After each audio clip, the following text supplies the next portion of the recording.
3, 2, 1, jingle! Happy time has just begun. Brother, sister, smart, dumb, fun. Yeah!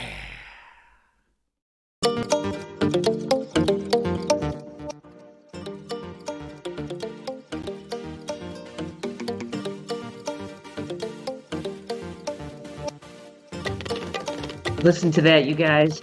Super dancey music. Let's take a 30-second dance break and go. Go. Dance break. Dance break. I know. That's good. That's it, people. That's it. You got it. That's right, you guys. It's the Brother Sisters Smart Dumb Fun. Wait. The beat's about to drop. The beat just dropped. That's right. All right. I'm taking that music out. And fade. Oh man, that was exciting. I know. that was Best good, one yet. Jenny. I think so too. I'm super pleased with myself right now. So, hi everybody. Welcome. Annette May is with us. So, if you're wondering who this person is, that's not Anne or Janice. This is Annette May, and this show is all about Annette. So, Annette, welcome. Thank you for joining us today. Thank you. And you're welcome.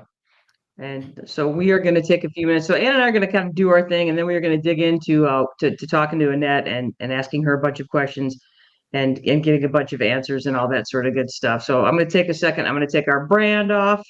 And for those of you that are just joining us, welcome. We are Anne and Janice brothers. We are the Brother Sisters. It's a smart dump on the Brother Sisters. Jazz hands, yes. Jazz hands.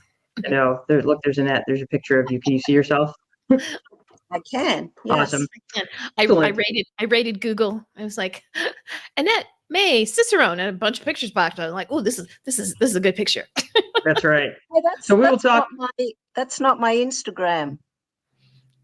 It's not your Instagram? You're not No. at Aussie Annette? Oh, I got you. There's a typo. I don't know if you want to No, talk there- about that later. It says Oh, no, Aussie actually, Matt. that's okay. Aussie I got- Matt. That's all right, because when on the last slide, when I'm giving your information, I have that one perfectly correct, and I know it because I double checked it. So Nice there you job, go. Thank you. I know. Thanks for the typo though. So it's all good. All right. So for those of you that don't know, this is maybe your first time listening to us. You don't know what's going on. We are Anne and Janice brothers, therefore the Brother Sisters. We are in our 50s, which means that we have both made and received mixed tapes. That's right. All hail the 80s. That is correct. We talk about smart stuff, dumb stuff, fun stuff, or any combination of the three. We are not hip or cool. This is because sometimes people who are younger than we are tell us that we're cute, which is code for old. So that's fine. That's right. We're not sexy, see above, and we are also we're not a celebrity podcast, well, not yet, and we're not a murder podcast. So we don't talk about who got murdered, mysterious murders. And again, you guys, we've been told we are good to listen to in the background of your life. That's right, you guys. The Brother Sisters are background noise, but we are the best background noise available to you. We're fun background noise. And do you think someday that we'll be like on some sort of like YouTube channel of just ambient noise that you go to sleep to? Probably either that, or they'll be listening to us. Like they'll be all the millennials and Gen Zers will be tired of watching Friends, and they'll just listen to us. I'm like, oh, I fell asleep to the Brother Sisters last night. That's great. You don't need ambient, you need the Brother Sisters. There you go. Exactly. I love that. Let's see what else. What else? You can find us on our website. You can find us on Spotify, the YouTube, or the Facebook, or Instagram. This actually is kind of a big deal. This is our very first Instagram Live. That's right. Instagram Live is finally a thing. StreamYard is finally hooked up with Instagram, and apparently we are Instagramming Live, which is very exciting because this is a brand new platform for us. So huzzah! Hello, Instagrammers. Hello, Instagram Live. Hi. I know this is very exciting. And again, you guys, we are on Spotify. We drop the Spotify podcast usually Sunday night or early Monday. Just remember, this is not a rated PG or G or PG-13. This is a E for explicit. Sometimes we say naughty things. Like, for instance, Anne made a vibrator joke last week. So I'm going to say something now. Balls. So if you're listening with your children, either put the children to bed or just let them listen and then answer questions afterwards, which I always think is the best way to go. Mm-hmm. And again, join us on Spotify. Hey, and I'm going to talk a little bit about this at the end of the podcast, but like us, love us, follow us, hit the bell, whatever. Just make sure you're following us and help us monetize someday. Okay, we got all that out of the way. Good All job, Jen. right. As always, the first part of the show, we always talk about something smart, dumb, or fun that we did or encountered this week. And would you like to start? Because you had a big week this week.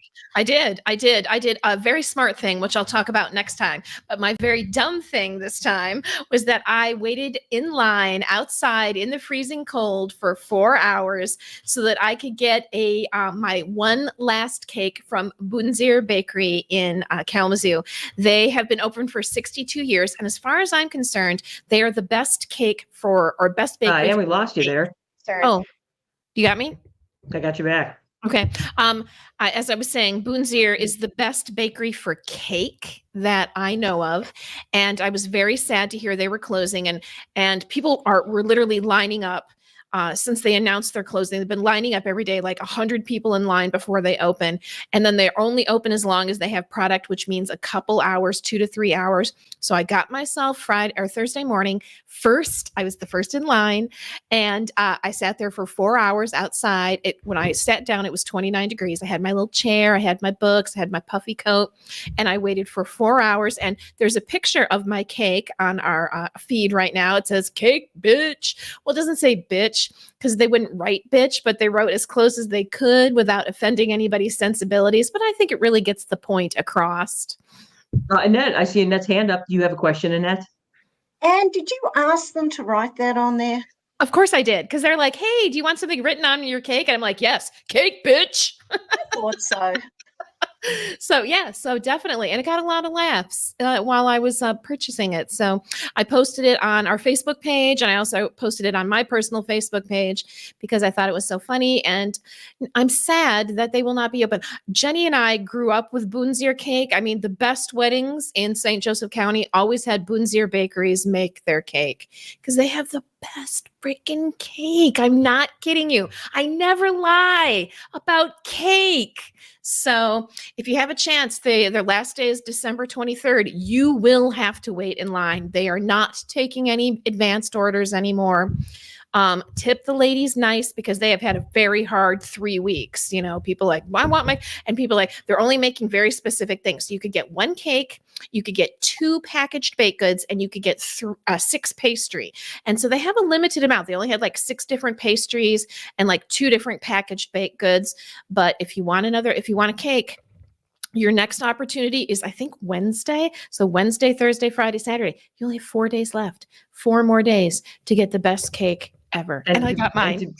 And to be clear, it's only going to get worse as that. Oh, yeah. It was really bad the first few days, and it's going to be really bad again this week because people are like, I was putting it off. I'm glad to say that my sister shared her delicious cake bitch with me, and she gave me 2 eclairs because not only does Bunzir make the best cake ever, they make the best eclairs I've ever eaten. So good. As I was shoving an eclair into my face the other night, I was like, I'm so glad I got to have one more of these. In fact, I would say I love their eclairs maybe as much or more than their cake. And so that kind of breaks my heart a little bit because I know that is a bold statement, but I'm not afraid to make it. So yeah, and I've never stood in line for any extended period of time for anything. So this was my one chance of like, I've never done this. I'm gonna go do it for cake, and I did. For cake, you did. Well, and I would. My dumb thing is this week, and I don't mean to be tough on my 8th grade students, but for my thing is dumb stuff. It's just dumb stuff my kids said this week, and I usually don't. Like I said, I don't bring up the dumb stuff my 8th graders say because they're only 14, they're just kids. But the dumb stuff this week was one of my 8th graders wanted to know who the president of Michigan was. And this was from my friend Did you Tara. say your mom? No, your mom. No, she pointed out that there is no president of Michigan, that there's a governor. And she's like, yeah, I know, Governor Whitmer, but who's the president of Michigan? So I don't think that got very far. And then the other dumb thing that I learned this week was somebody wanted to know if you were grown from bone marrow of a petri dish, would you be an American citizen? I'm not really sure what that means.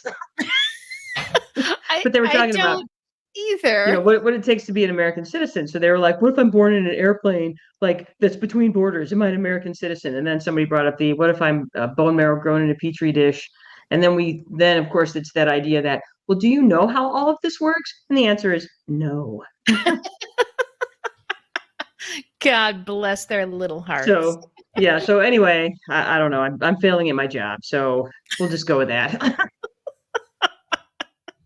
Jenny, you can only teach. You only have so many minutes in a day. You know, Well, that's the truth. and you hope they come with a certain amount of learned knowledge already. And sometimes it really just smacks you right in the head when you realize you're like, oh, we're starting at a much higher level than you need to. Yeah, well, we're starting like at, birth level knowledge. So anywho, but the good news is don't have to worry about that because right now Annette May is with us and we are going to ask Annette a bunch of questions. Anne, would you like to take over? Well, first of all, I'd like to say thank you, Annette, for joining us today. Annette is a beer wizard. That's, I think, what Cicerone means in Greek is beer wizard. So she's going to talk to us today about beer. But before we get started with all that, I did want to ask her, Annette, could you tell us 3 things about yourself that you would like our audience to know about you? Okay. Well, hi, everyone out there. And hi, Anne, and hi, Jenny, again. And thanks for having me on.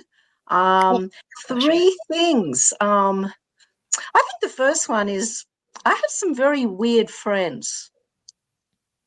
Weird how?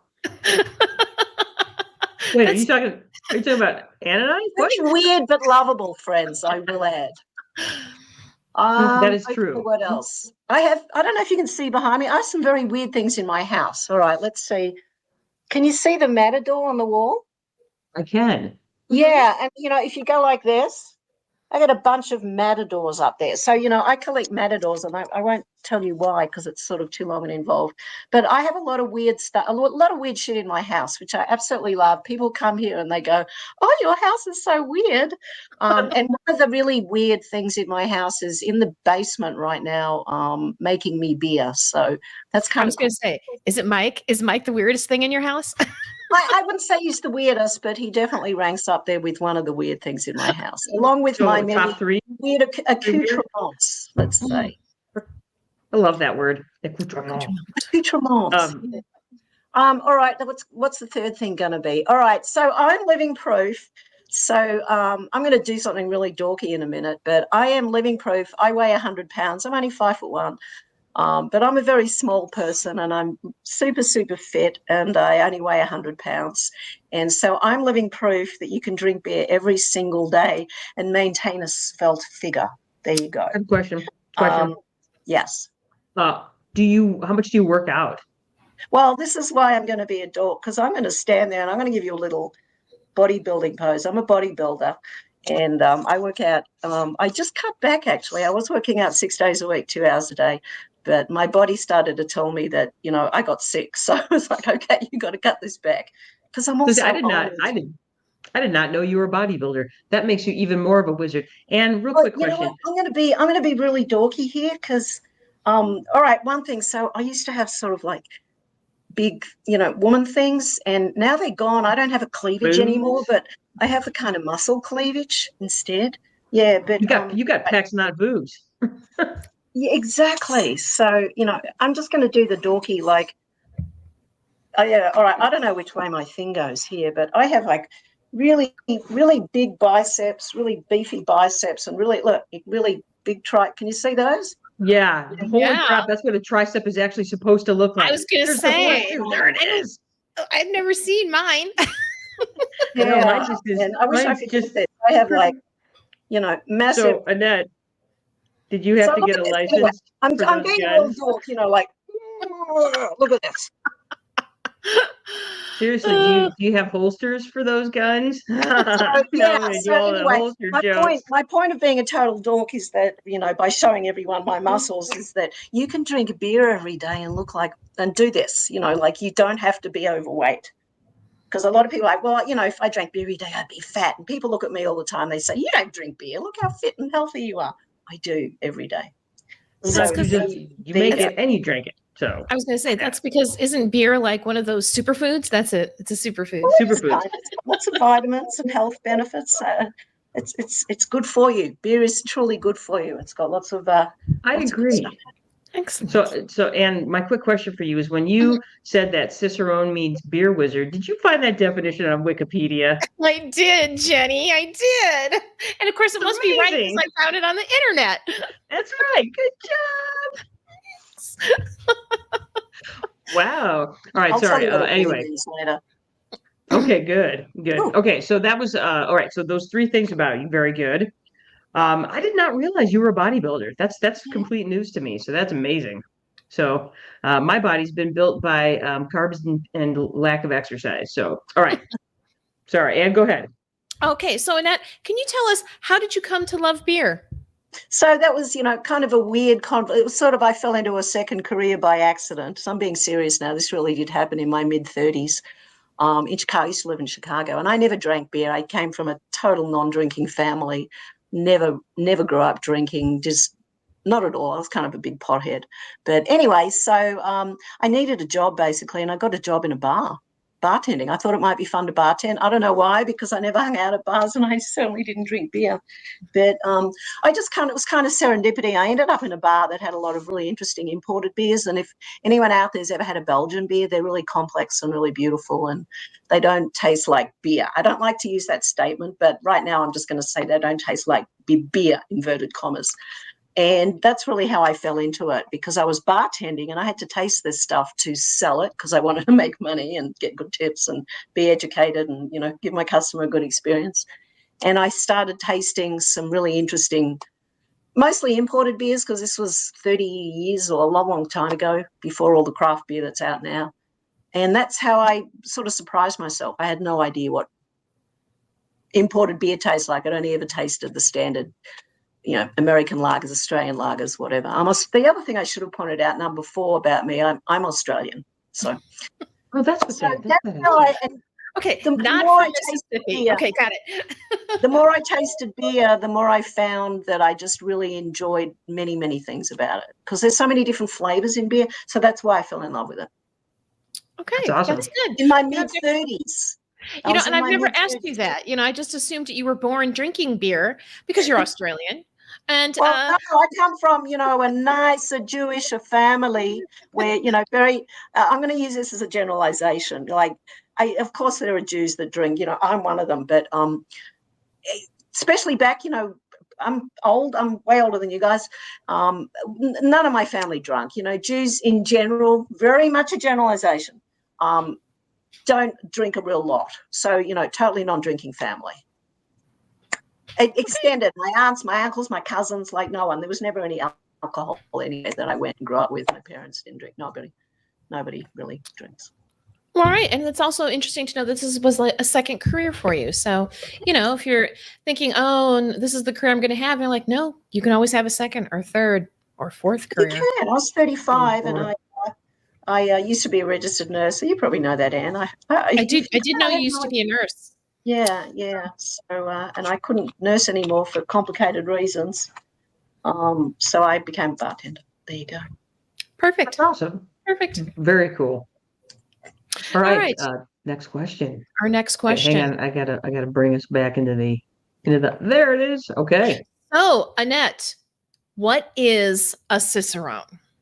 So there's 2 answers to that question. The original meaning of the word is a docent. So you two know what a docent is, like a guide in a museum.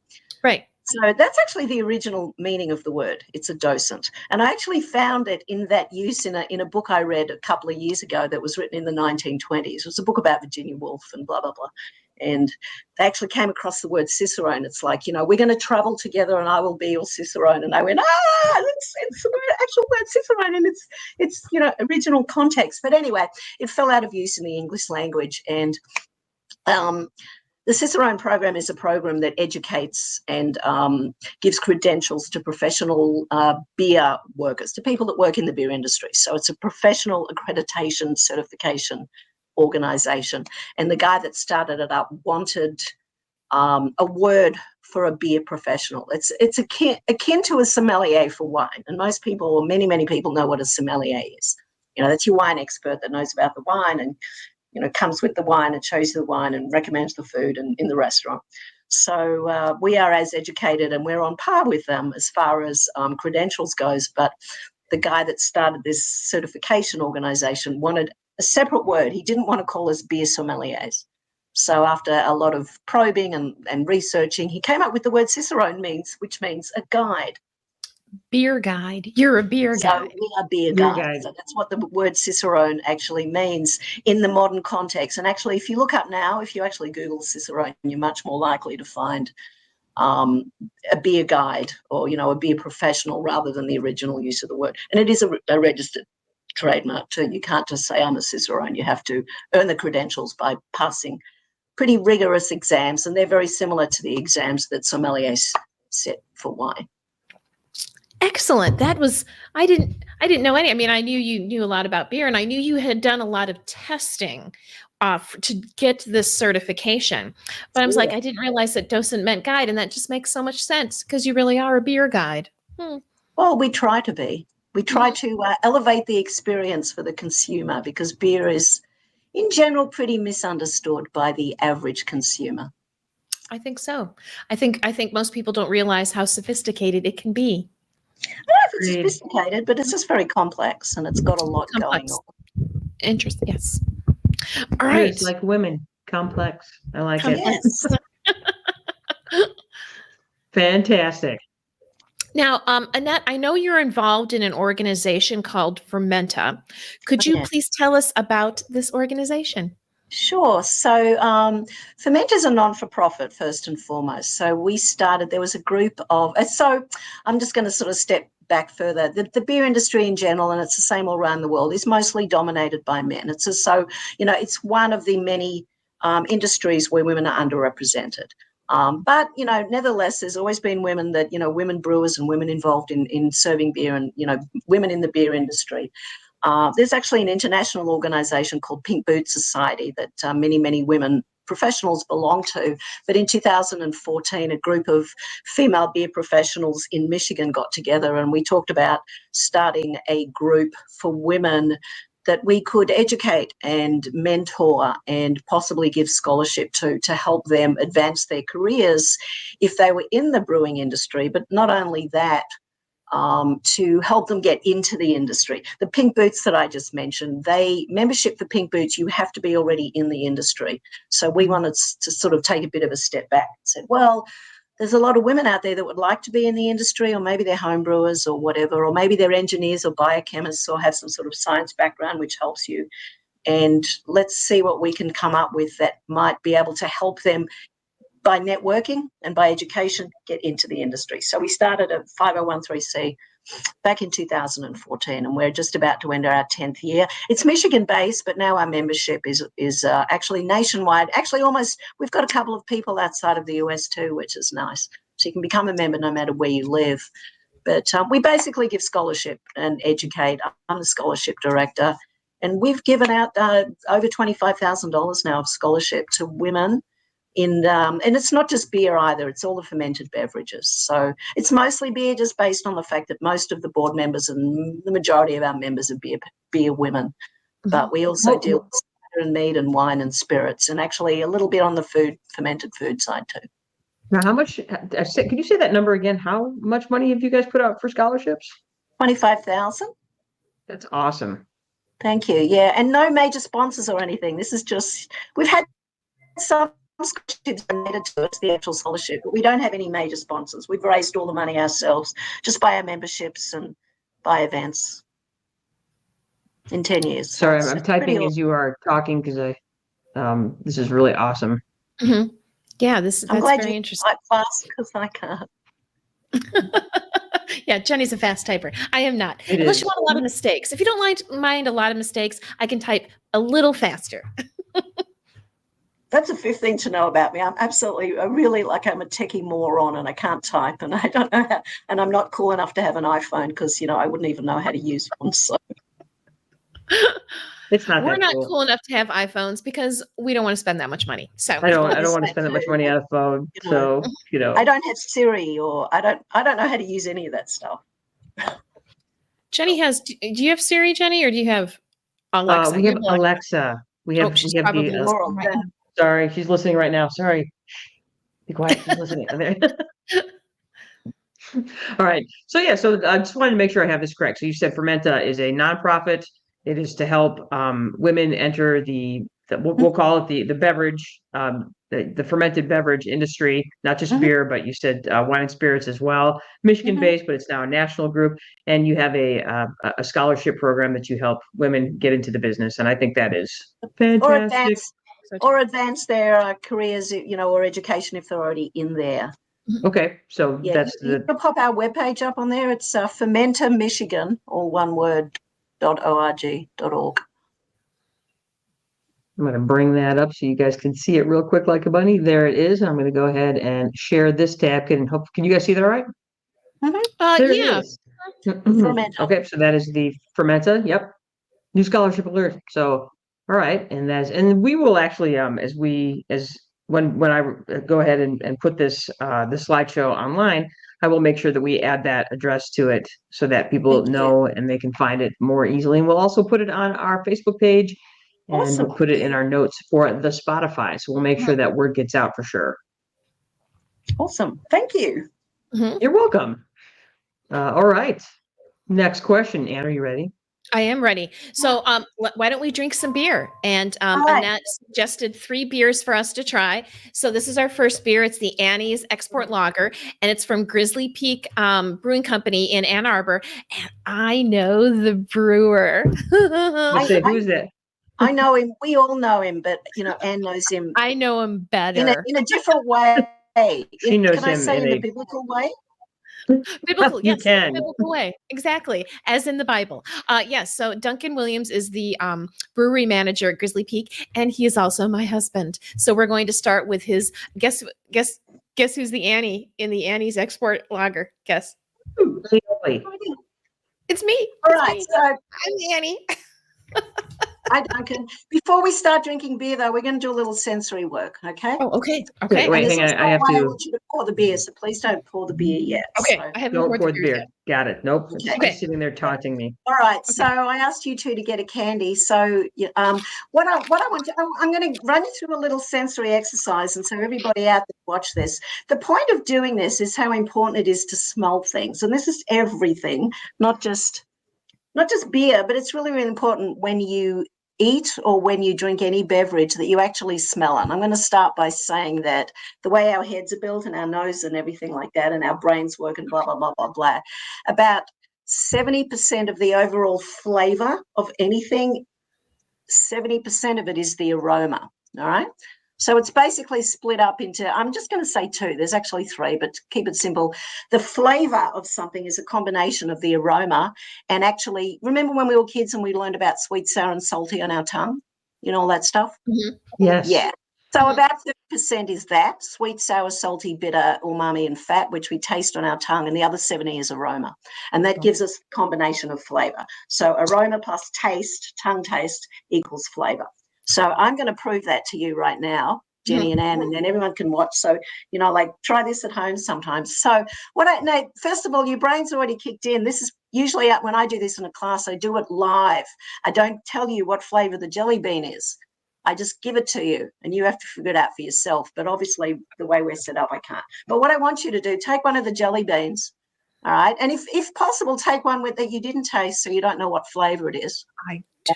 But what I want you to do is I want you to block your nose and I want you to chew it for 20 seconds with your nose blocked. And I want you to try and figure out what flavor it is with your nose blocked. So go, put it in your mouth, chew it up, keep your nose blocked, 20 seconds. I'm going to time you. And try and figure out what flavor it is. And don't cheat because this is, you're just proving this to yourself. This isn't a test. Or does it taste like anything? Well, okay, so unblock your nose and breathe in. Well, that's crazy. Mm-hmm. So that's now, crazy. hopefully, now that you smelt the thing, you should be able to figure out what flavor it is, whether it's orange or lemon, pineapple or lemon or whatever. Mine's definitely lemon.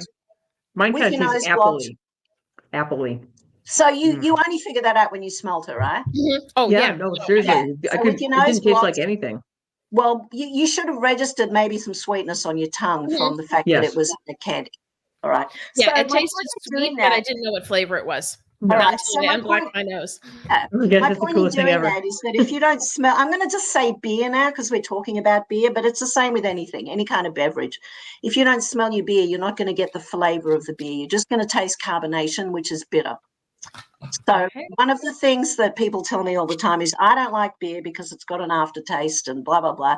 And it's not always, but many times it's because they drink it out of the bottle or the can and you can't smell it properly. So all you're getting mostly is the effect of the carbonation, which can be a little bit harsh and it can make beer taste much more bitter than it is.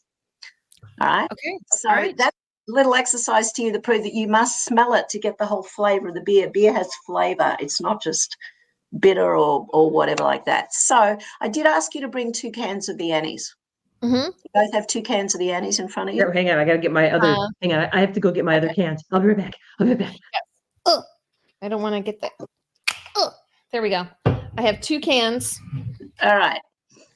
One of them I'm just going to get you, just let's wait till Jenny gets back. But one of you Okay. I'm going to get you to just smell it from the can, and the other one I'm going to get you to pour it into a glass and smell it from the glass. Okay. And I want you to note the difference. All right. So Okay. Jenny, let's open. All right. What I want you to do first, before open one can, I'm going to show you how I want you to pour the beer too. There's a little technique to pouring beer in the best way to showcase the beverage. All right. Okay. All right. So you're going to start. You're going to pour. Show me your glass again. All right. So I'm going to show you. I'm just going to pour the beer, and you can just do it after I do it. All right. You're going to start with the glass. Sorry, I have to get into the field of vision. You are going to start with the glass on the side. But, all right, so I'm going to pour it in. And when my glass is about half full, I'm going to upend it and I'm going to pour it like this. So I end up with some nice foam on top. All right. What I'm not going to do is pour the whole thing.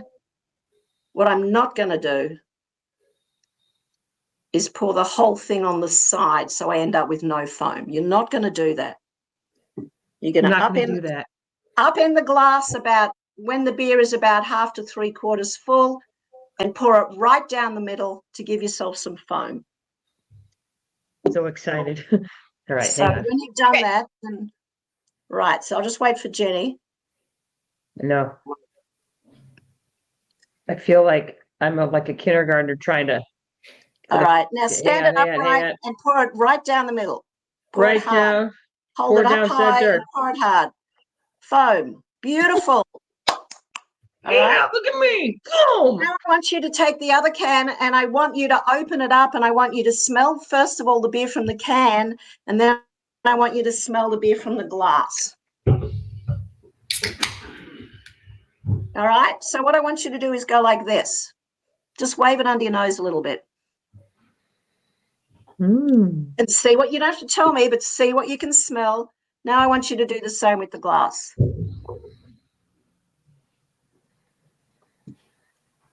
You can smell And then this you can- one more. And then you can get in a little bit closer. You know, don't dunk your nose in it so it gets wet, although you can eat a little bit if you want. It's But like, you're going to notice that you can smell your beer a lot more when you've got it in the glass. All right. well, it's like it's like when you have it in the can, you can only smell it like one nostril at a time, where it's like you get the full experience when you have the glass. Well, yeah, and pouring it into the glass releases all the bubbles, and that foam traps all the aroma compounds and helps deliver it into your nose. So the reason I like people, or what I suggest people to pour their beer into a glass is, you know, and that ties back to that little candy thing that you just did. You can't get the full flavor of it unless you smell it properly, and you can't smell it properly when you're smelling it out of that little hole on top of the can or a bottle. So always pour your beer in. We're kind of losing Annette a little bit there, but while Annette gets back, Duncan always says that too, because if you ever drink beer with Duncan Williams, he doesn't drink it out of a can. So sorry, Yes. Annette, we lost you there for a second. He sticks his So- nose Yeah, right I've in it. out with that. Yeah. So yeah, you'll make the brewers cry if you drink their beer out of the can, because you're not getting the full flavor of the beer. You're missing out. Every on time the you whole- drink beer out of a can, a brewer dies. Is that how it works? Yeah, Or cries. cries. Yeah. Can I take Okay, my so beer now? that's just important with all beers. So that's just a little education out there. It will help you enjoy your good. beer more, and it's not going to taste as bitter because you're also releasing the carbonation. Carbonation gives beer taste. And if you don't release some of it, it makes the beer taste a little bitter as well. Okay. So do you want me to talk about the beer or just want to taste it, or what do you want to do now? You just want to Let's taste taste the it. beer? You want to taste it? Okay. Me taste beer. Yeah. Cheers. Mm. Cheers. Ooh, yummy. Ooh, yummy. It's And your delicious. beer's good. Oh, thank It you. is. It's so Thank you. good. I had a lot to do with it. Well, it's a heavy burden to carry a beer with your name on it, Anne. It Mm. is. It It is. is. Mm.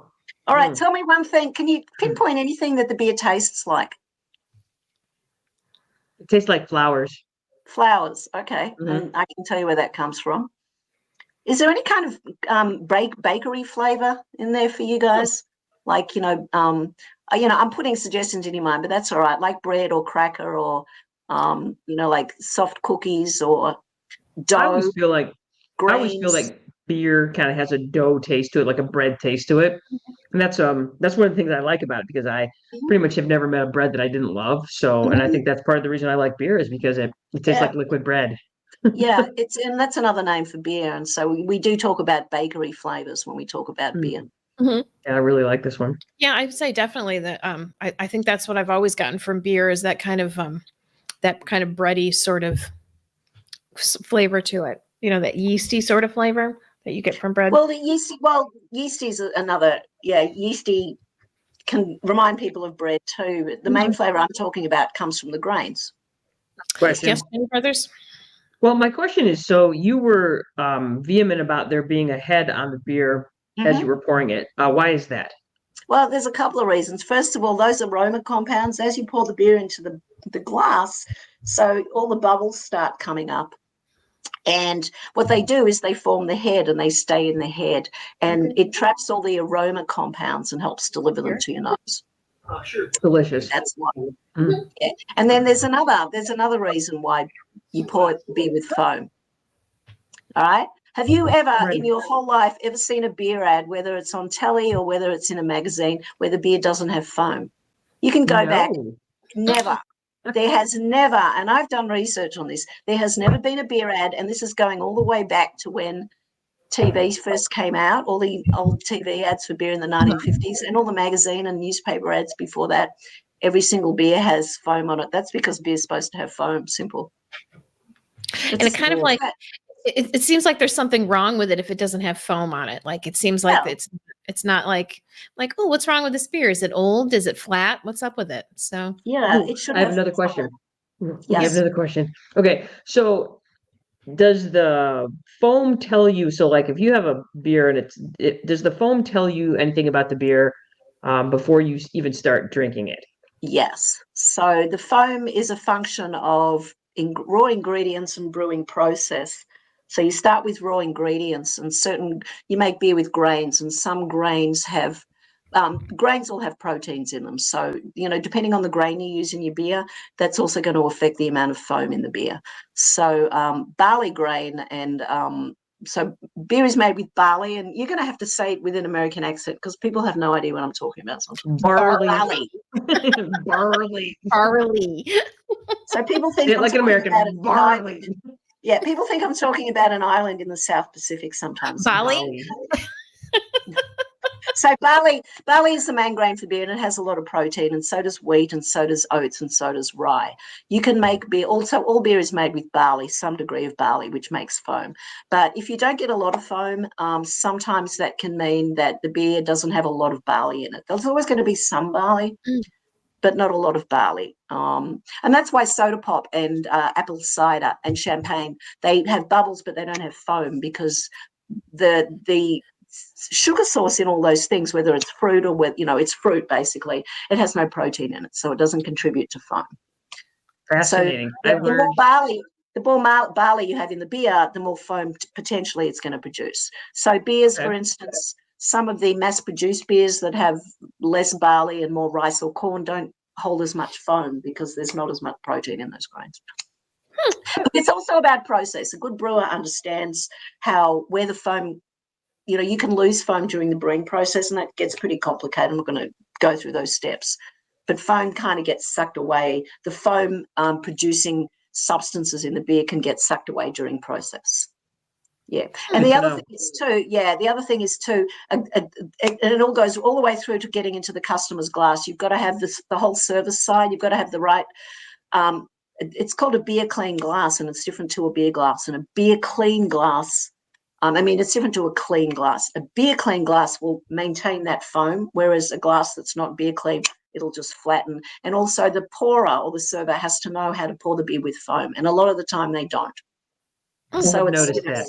Starts I've with the noticed that. ingredients, goes through process, goes through the clean glass, the correct clean glassware, all the way to the serving technique is crucial for anything along the way. You can destroy the foam. That leads to yet another question. Listen to me. I'm just questionlicious. So is that why when you go to a place like a brewery and you order a beer and they get your glass and then they put the glass on the little thing and it shoots water into the glass? Is that why they're doing that? Is that why that happens? Reasons. Okay. It's definitely one of the They're reasons. making a beer clean glass. Okay. Well, the glass already has to be beer clean, and what the rinsing does, sometimes some people are a little sensitive to beer, the sanitizer that's used to clean the glasses. Okay. And so it rinses that off, and it also helps maintain the head of foam. Okay. The beer clean glass is is cool. for the rinser. There's a sort of a series of washing steps to get a beer clean glass. Okay. Hey, okay. That was amazing. I learned so much right there. I know. This is fun school. This is. Okay. I just want to point out, Jenny, that the flowers that you mentioned, so that comes from the hops.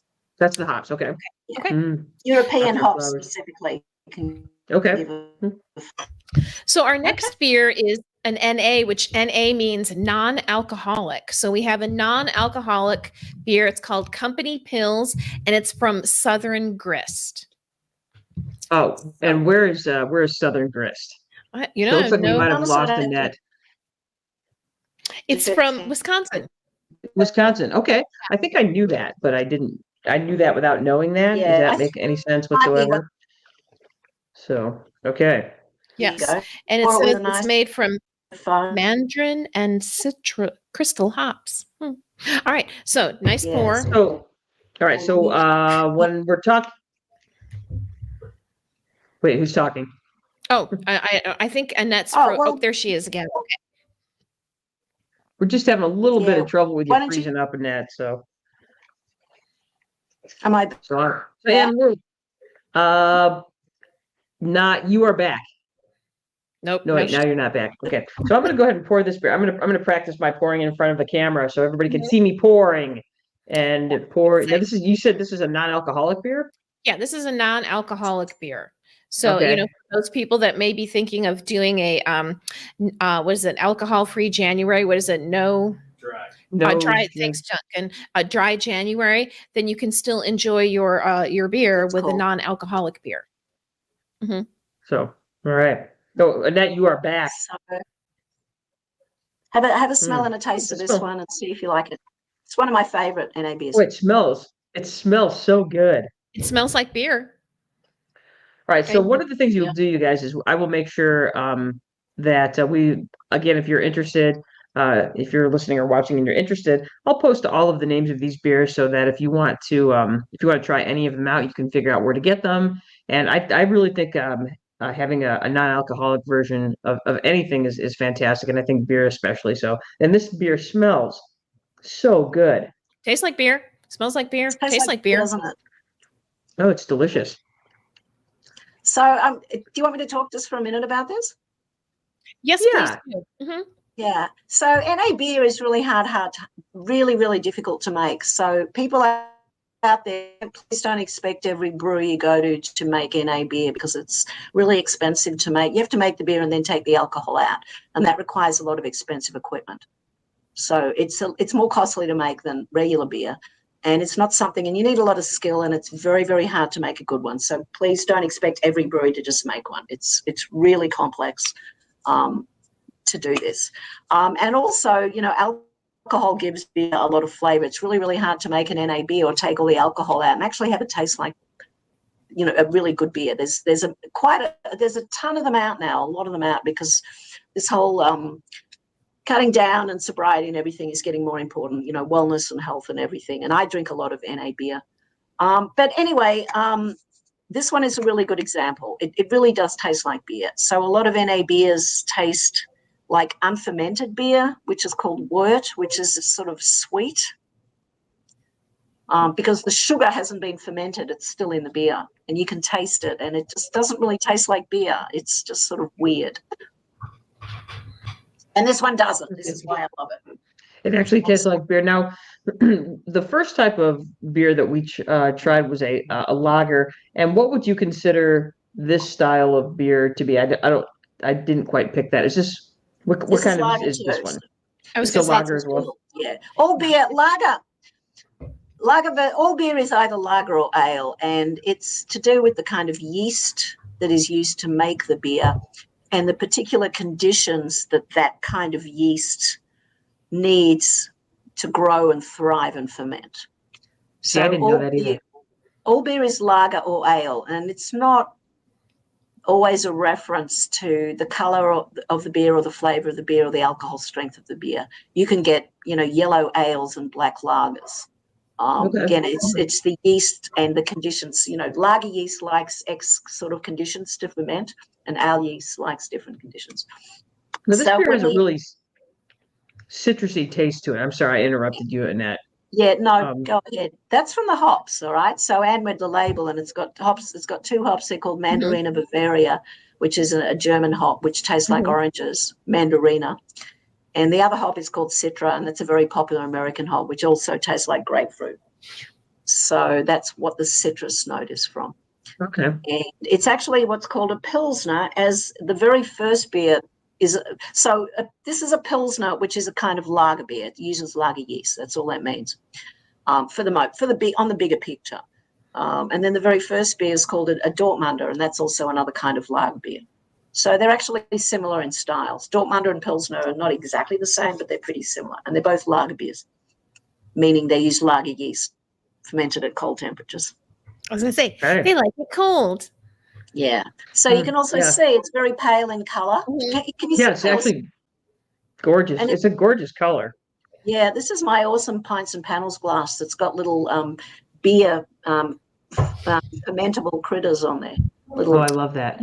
Little yeast diagrams and things. It's really adorable. So this beer also tastes sort of like bread and crackery, and because it's made with the same bakery flavors. It's the same kind of malt that they use. That Duncan uses in the Dortmunder. It's called Pilsner. If you're looking for a beer flavored beer, but you don't want the alcohol, this is an excellent choice. I think that I'm going to put the can up there real quick so you see what you're looking at here. This is the Company Pils. Is a non-alcoholic beer, and you said it's from the Pilsner style lager, and again, it's from Southern Grist. Southern Grist in Company. Yeah, yep. I will say for anyone that likes darker beers, Guinness Zero is an excellent example of a non-alcoholic darker beer. Okay, that's great, and I think it's a great option. I love it. Love it. All right. So let's go ahead and get on to beer number 3 here. It is the Christmas season. So yes. Go ahead and talk about this beer. So, I'm going to say the name wrong. It's the Noel de Calabaza, which is a Belgian style. Noel, sorry, which is a Belgium style holiday beer. And this is from Jolly Pumpkin, which is out of Dexter, Michigan. Yes. Michigan beer. Why don't you pour this one? This is a sort of a dark reddish beer. Pour this one. Sure is pretty. Hold it up to the light too. If you hold it up to the light, you'll see the true color. Otherwise, if you just look at it from above, it's going to look really, really dark brown. You can see on my window, see how it's sort of, you can see the red sheen on it. Totally getting this head thing down. Look at me. Look at that.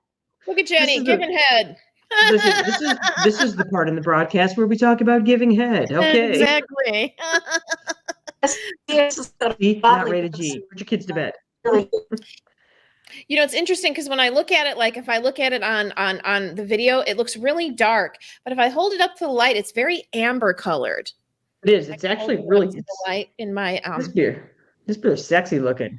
Ooh, this is very this has a very chocolatey. Am I smelling it wrong? Does it Oh. smell a little chocolatey to Mm. you? It totally smells it smells chocolatey to me. Or is Like that me just telling something's wrong. myself that I want it to be chocolatey? Whatever, Mm. however it smells, that's how you smell it. There's never a wrong.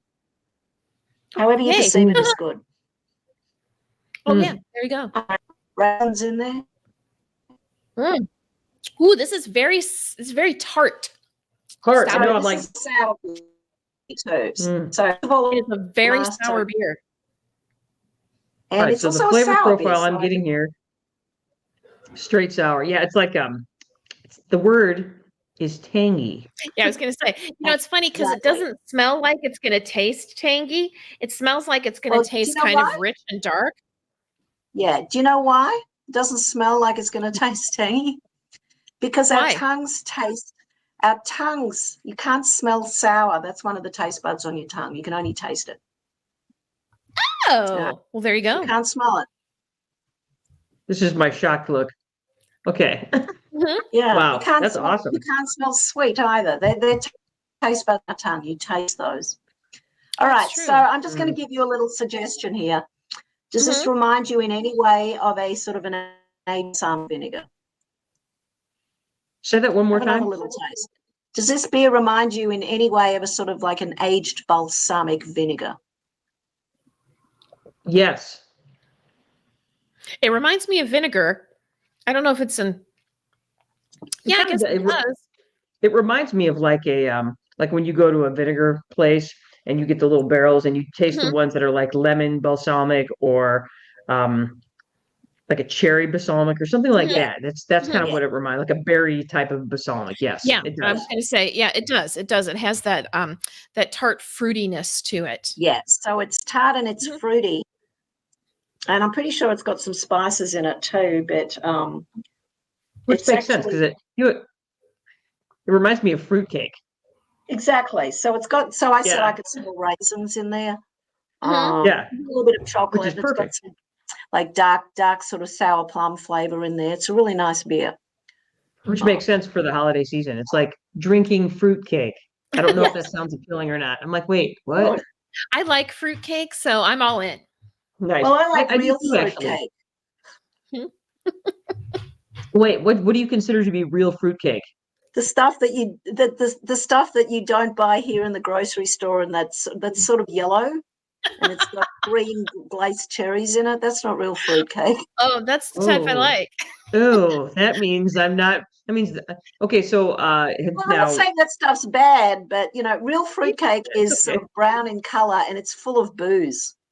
Booze. Booze cake. Yeah. So You just said words I like, Annette. You yeah, said booze and, you get and all the cake. fruit. I guess it's sort of British tradition. I love that. Overall. Hmm? You get the fruit and you soak it in either rum or brandy or various other things for weeks and weeks on end, and then you bind it all together with suet and a little bit of flour and cinnamon and lots of nice spices. And so you come out with a sort of a dark and lots of raisins and nuts as well, lots of nuts. So you come out with this sort of darker. It's darker in color. It's brown. It's richer. It's sort of molassesy flavored, and it's really boozy, and it's Sounds really amazing. moist.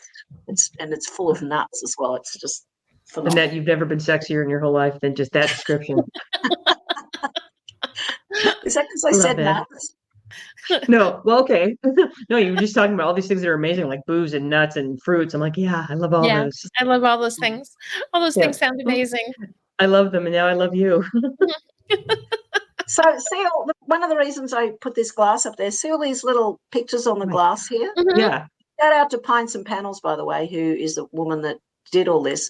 These are all the names of fermentation August. So there's Brettanomyces, Lactobacillus, Saccharomyces, Acetobacter. I'm not sure. I keep moving out of the screen. So all these little organisms here, they're representative of bacteria that actually ferment the beer, and that's what makes beer sour. that's That's why this great. beer is sour. So then this beer has lots of bacteria. Had lots of bacteria. It's lots of good bacteria. They're the Good same bacteria bacteria. we use to ferment food. All right. Oh, So okay. Okay. it's the Not all same bacteria bacteria. that make yogurt and cheese and sauerkraut and vinegar. And Yes, so saying these all are the all words I food like. bacteria. Wait a second. You're saying that not all bacteria is bad? Hmm. Hmm. Science. What? Oh, of course not. Otherwise, we'd all be dead when we ate yogurt, right, and cheese, Oh, or sourdough Exactly. bread, or sourdough bread, or pickles. So that's why beer is sour, because you ferment it with lactobacillus and acetobacter and all those food bacteria that make food sour. Love it. very good. Very So good. Yeah, that's this one is a good one. I think I don't know which one I like the best. I think they were also really different and really delicious. Mhm. So Yeah, I was gonna I say. like this one a lot. This one is growing on me for sure. It totally depends on what you're in the mood for. I mean, it's like yeah. And, I can't say one is my favorite because it just, it's like I like them all. So it depends on what I was, again, you said something about, when you were talking about being a Cicerone, about pairing it with food. I was like, I think it really depends on, what you're eating or what you want in at the time. So it's all very delicious. Sure. And the Christmas beer is kind of a sipping beer. The two pilsners, you can just, drink quite more, especially the NA1. This one's got much higher alcohol too. So, put it in a nice glass and sip it, maybe serve it with some food. Well, and for me, I actually just really Dark I don't like chocolate, to chug beer. Mhm. Oh, there you go. Listen, just And I like to really, really good bittersweet dark chocolate or sure. chocolate cake. Indeed. Oh, chug the cake. Nice. Yeah, and I myself am more of a beer sipper. I can nurse a beer forever because I just like to taste it. And it's Mhm. that's one of my favorite things. All right, so then all right, so as we move on to the hour mark here, we have an important question to ask you, Annette. What is your spirit animal? Go. So I've got a really think I'm a dog, hell is a spirit animal. What does that Say that one mean? more time, sorry. We lost you a little bit there. What, We lost what you a the little hell bit. is a spirit animal? What is it? I don't know That's what a Ann and I spirit are animal means. that's us appropriating Native American history. So, Okay. Anne, would you like to take Forgive me that for not question? knowing what Um, this is. A spirit animal is an animal that you feel represents you as a person. Now, my spirit animal is the skunk, and Jenny's spirit animal is a fat Bighorn. unicorn Oh, riding a Tyrannosaurus Rex. that is correct. So, Oh, it doesn't have to be. It doesn't have to be a real animal. It can be well, T-Rex was a real animal, but well, Wait a second. according to some people, anyway. it's like I mean, in homage to the Native American culture, I understand that, but do us people really think about things like this? I don't know. I just have, Americans do. Yeah, we do. It's a big deal for Americans because I don't know if Australians because think about spirit animals.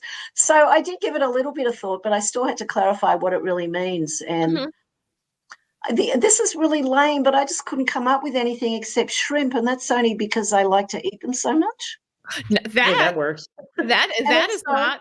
Mhm. do you guys, sometimes, even though I've been here over 30 years, sometimes I can't remember if this is an Australian thing or an American thing. Do you call short people shrimps here? Yes. Yes, I remember that being a thing when I was like in middle school or in elementary school. That was an elementary Yes. school thing to call somebody was a shrimp. So I've been called a shrimp my whole life because I'm so damn short. And I was always at the end of the school photos, because I've always Mhm. been the shortest one. And we don't call, by the way, in Australia, we don't call shrimp. So Is it Wait, prawns? what do you? call them, actually, that's not true. We call the little itsy bitsy ones like salad, what you call salad shrimp here. Mhm. They are shrimps. And then Mhm. everything else is a prawn. So, so that's why shrimps are like little people. So I guess I'm a shrimp. I think you're a shrimp. I think in overthinking it, you've actually come to the appropriate conclusion is that your spirit Yeah, animal is a shrimp. and you've They're defended your delicious. answer well. So I They're think you're petite. definitely a shrimp. So They're that's delicious. They can get around the ocean. There you go. Oh, I don't like to swim. I don't like being in water, so that still doesn't apply. But I think I'm the only Australian, by the way, that can't swim. Just letting you know that, because Hmm. Australians love to swim. I can't swim. Well, I did not know that about Australians. I did So not know that either. Yeah, so they're a big surprised. swimming So now nation. There's always lots of Australians in the Olympics swimming team. oh, Yeah, what they was are very good at it. Wearing yeah. speedos, the men, the whole men's speedo things and all that. Now wait, Speedos aren't a thing anymore. They wear those like bike short swimming things, and there's a name for those, but I can't think of the name. Speedos are a thing in Australia. Just go Are there. they still thinking Australian? That's good Yeah. news. That's good news. That's great to know. Like, at least there's Olympians still a might thing not be wearing somewhere. Speedos, but Australians have got the, what is it, the banana hammocks? Is that what they call Well, them? we call them budgie smugglers. Okay. Budgie Bud- smugglers. Budgie smugglers. Do you know what What's you a know? What a budgie? budgie is a budgerigar, right? I think you call them parakeets. No. here. Oh, call- budgie. Oh, it's like from Flight of the Conchords. I had a budgie, but it died. Right, Whoa, okay. whoa. Yes, I I like Okay. pie. Okay, that was, I was like, I'm like, budgie like parrots? Why would you put parrots Leggy, down leggy, there? leggy, But, leggy, you know. leggy, leggy, leggy, leggy, leggy, Leggy blood. blood.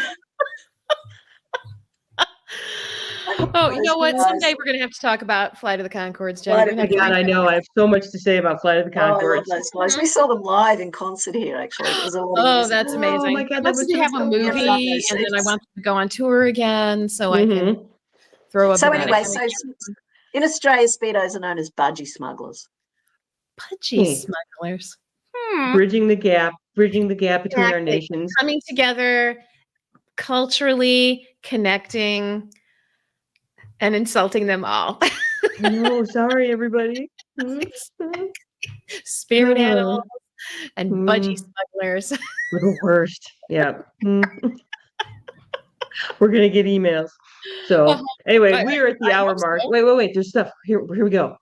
I just want to reach out to everyone out there. If you really want to just have a lot of fun and learn a little bit about beer, but don't want to get bogged down into boring books, this is my friend Em Sorter. And well, I mean, she's sort of my business acquaintance colleague. I would love to have her as my friend because, you know, I heart Em Sorter. But anyway, she does visual beer education. So she has this awesome book so you can learn all about beer in pictures. Is And I'll this a just- children's? Is this a children's book about craft beer? I love that. It's not a children's book. Sorry. It's called Hooray for Craft Beer, and it's you want to learn about beer and have a lot of fun with it. And I mean, she made the glass, you know, with all the little critters on there. Right. She makes wearables and all sorts of cool stuff. And it's a really good education book. She's an advanced Cicerone like me. She's really credentialed. She's a BJCP judge, has all the same credentials as me, and she's really awesome. And she does beer education in pictures for people that don't like to look at words very well. Jenny, can we make sure we put that on our We will absolutely put Hooray for Beer on there. And tell me the Yeah. author's name one more time. By Em Sorter. M. Sauter. E.M. Sauter. Got it. I will make Okay. sure that Yeah, that and gets she on has a there because yeah, webpage that's called- awesome. Pints and Panels. That's her webpage. Okay, pints and panels. P&P. Yep, that's Pints. fantastic. Yeah, Pints and Panels. Easy, Excellent. good way to learn about beer and have fun with it. Her pictures are awesome. I'm still just gonna put it out there that that's a children's book for craft beer. Sorry, no, even though it's not. I promise I won't do that, but still. All right, so we are about at a little bit over an hour, so we are going to start wrapping things up. But Anne, you want to take this? Thank you, Annette. Thank you so much for doing this. As soon as Jenny and I decided that we wanted to start having more guests on our show, you were the first person that popped into my head. I'm like, I want Annette on our show because she knows so Aw. much about beer, and she's a woman in the beer industry, which, you know, there's not enough women in beer industry, which is funny because women were the first brewers. They were.